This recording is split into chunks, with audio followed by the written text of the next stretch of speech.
How many times have you heard someone say, or how many times have you said, God just doesn't do that anymore?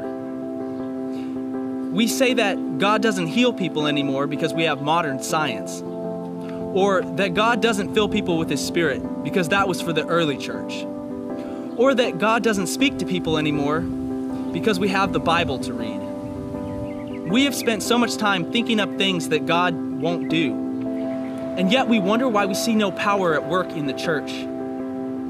But the power is not going to be there if God is not there.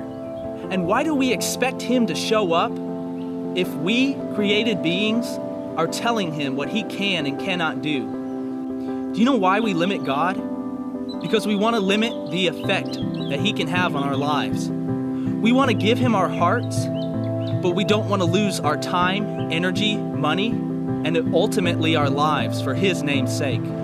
We want enough of God to make us comfortable, but not enough to make us usable in His kingdom. Salvation is the first step, but we have a generation of church-going saints who are wondering, is this all there is? And feeling like they were made for more.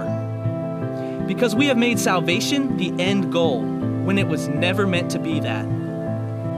It's like an escalator, in that as long as you are saved or take the first step, you eventually reach heaven. But the more steps you take, the sooner you get to the next level. And in this case, the sooner you're able to bring heaven down to earth and make an eternal impact on those around you.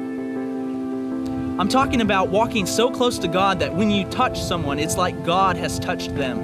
And when you speak to someone, it's as if God is speaking to them. But we're never going to reach that point if we don't let God be God and we be the vessels. In John 14:12, Jesus says, "Truly, truly, I say to you, he who believes in me, the works that I do, he will do also. And greater works than these he will do, because I go to the Father." You want to live a life that's filled with power? Ask God to fill you with His Holy Spirit and seek Him with your whole heart, because there's not going to be any power apart from Him. You want to do what Jesus was doing? You can only do that if He is living inside of you and working through you.